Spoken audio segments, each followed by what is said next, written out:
Welcome back, viewers at home. Now joining me tonight to share his experiences from the peaceful march, highlighting the purpose of this powerful demonstration and the need to educate and empower young people to stand in solidarity with the people of Palestine.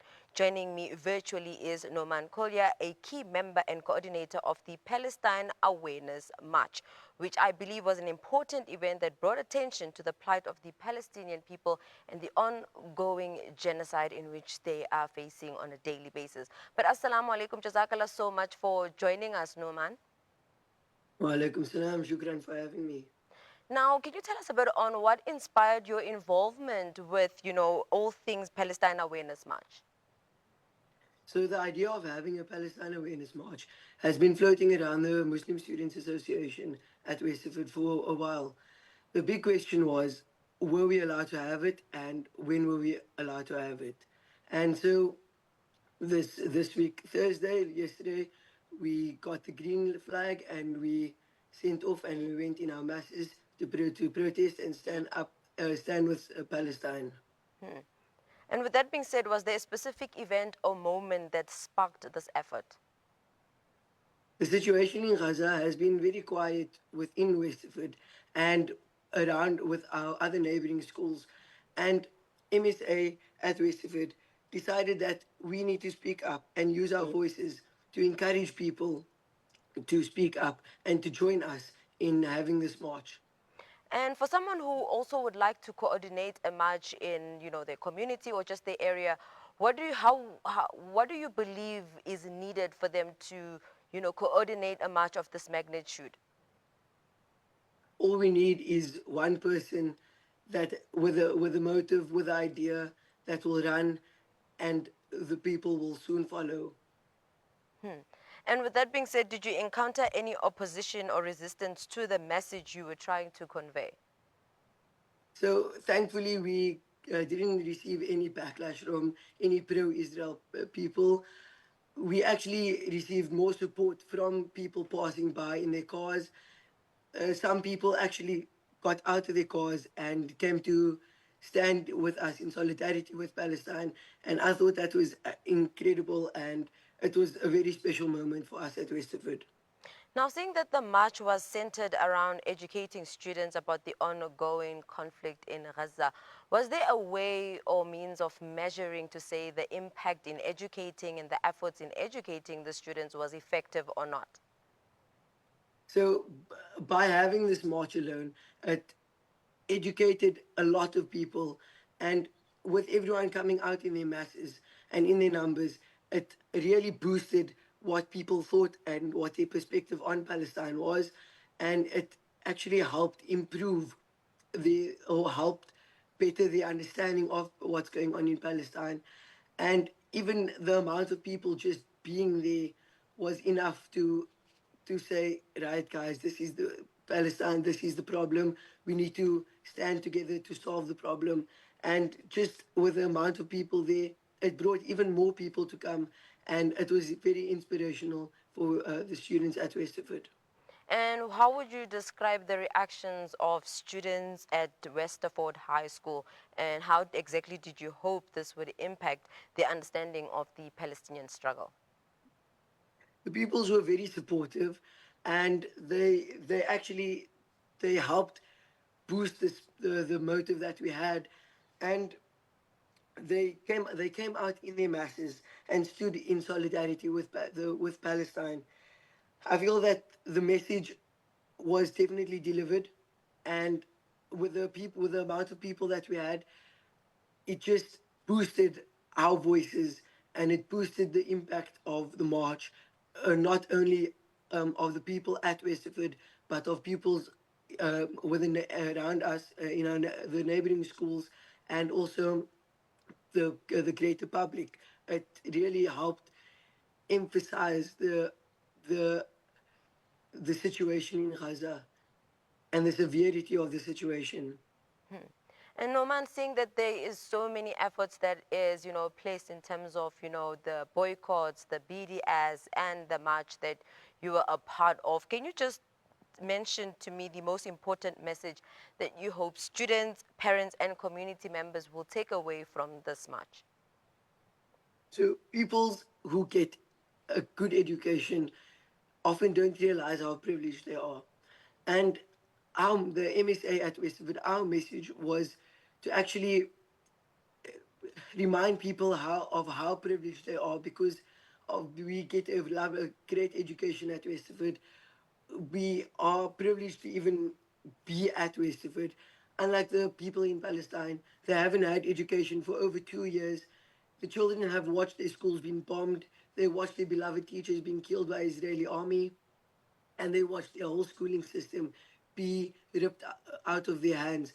And the main message of the march that we had was to help people understand and appreciate the privileges that they have, and try and help the people who don't have, who aren't as privileged as people like myself going to Westerford, and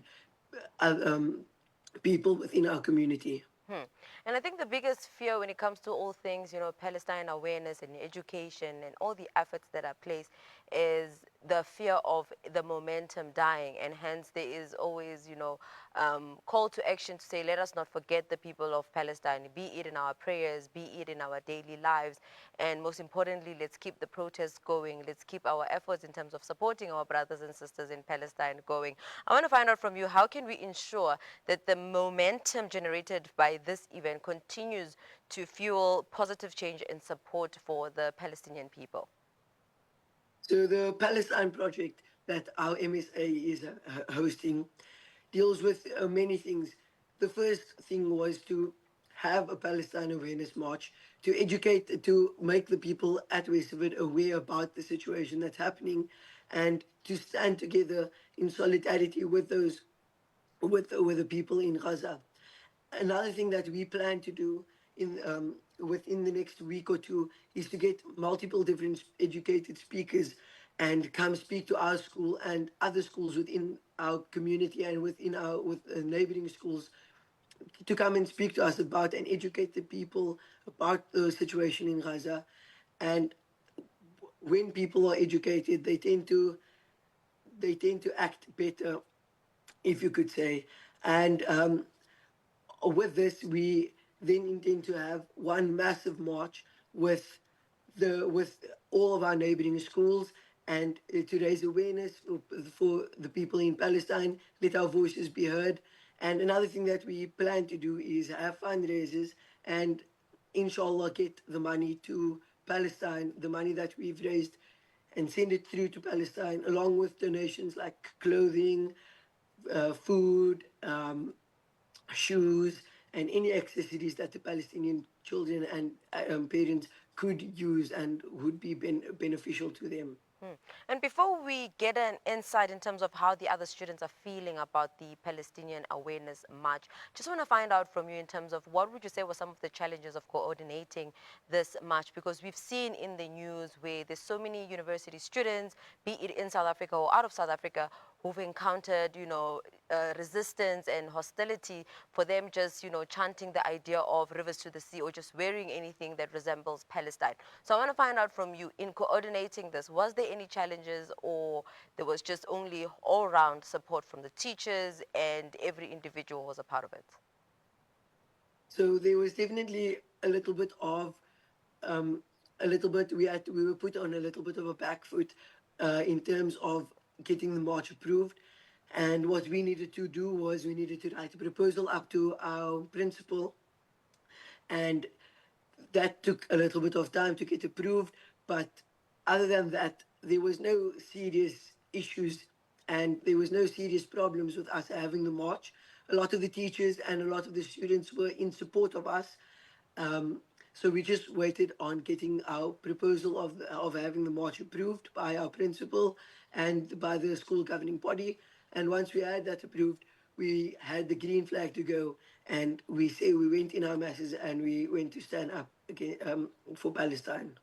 Thank you for that. Now, Numaan, let's take a moment and take a listen into what some other students felt around the Palestinian Awareness March. So the students were they felt they were in a lot of support with us, and they they they helped us boost our voices, and they were really a big part of our voices being heard.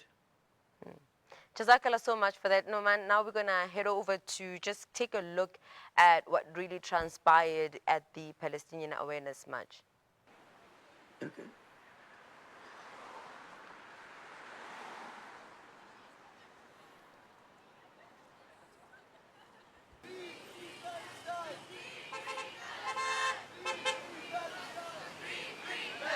No more deaths, no more pain. Justice for Gaza we proclaim. No more deaths, no more pain. Justice for Gaza we proclaim.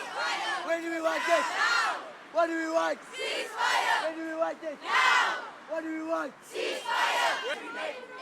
Spread the word of Palestine and what's happening in Gaza to the community and throughout the school, etc.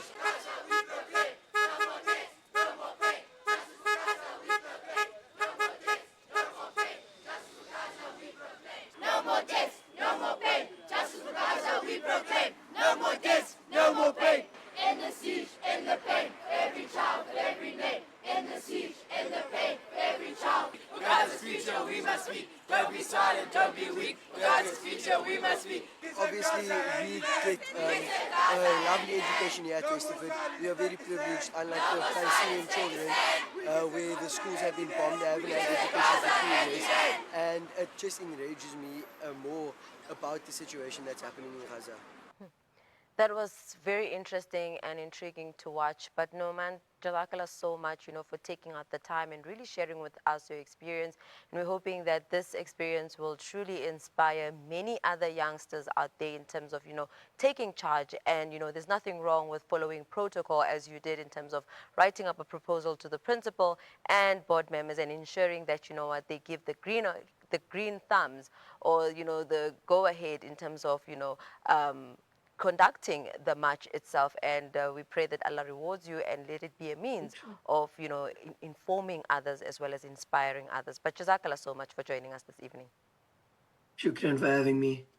Viewers at home, that was Numaan Collier, who is a key member and coordinator of the Palestine Awareness March, as he was sharing some of the experiences and highlights of the march that they conducted, and just taking away the fact that his core message to the masses is, acknowledging the privileges that we have in terms of looking at what our brothers and sisters in Palestine are having to face on a daily, if not losing a loved one, losing a home, or just not having access at all to education.